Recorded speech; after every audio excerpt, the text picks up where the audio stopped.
And the true Messiah will now rule the world from Jerusalem, with a rule which will be eternal, meaning there is nothing to replace it. This is the end of history.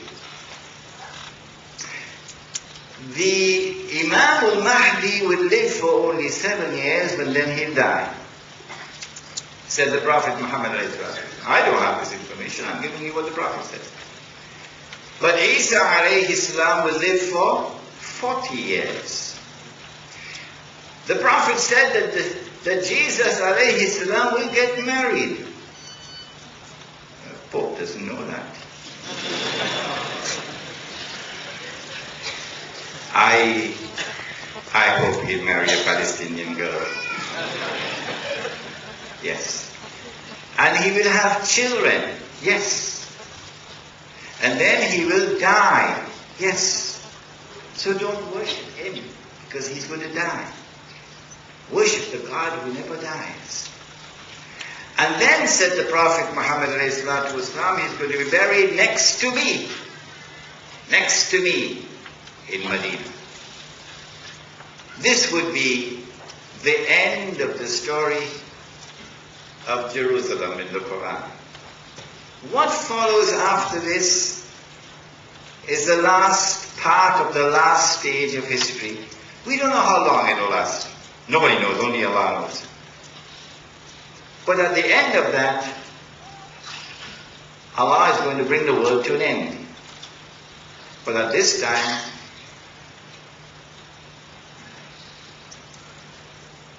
make up your mind for this hadith now. Prepare yourself for it. There will be such a collapse of morals, sexual morals in the world, and you can see it coming now. That people will be committing sexual intercourse in public like donkeys. And the best man of that age will be one who would pass by and see two people having sex in public, and he would say to the man, "Can't you at least take her behind the wall?" That is the tomorrow that is coming.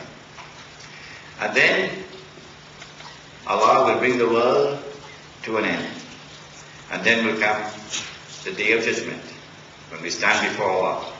And then all that is spoken in the Quran, and which we have quoted in this book, all of these things will now be seen with the eyes which can no longer be denied. This has been Jerusalem in the Quran, and I've taken exactly 2 hours. Before I end, let me commend that you read this book, because the entire lecture is in here. I could not give you the whole lecture. And one final word, my teacher who trained me, Maulana Fadlur Rahman Ansari, was also trained by Maulana Abdul Alim Siddiqui, rahimahullah. Maulana Abdul Alim Siddiqui visited Singapore something like 26 times in the 1920s and 1930s. And I heard the story of how this masjid was established. And Maulana Fadlur Rahman Ansari, who was my teacher, he lived in Singapore in 1935 for 1 year.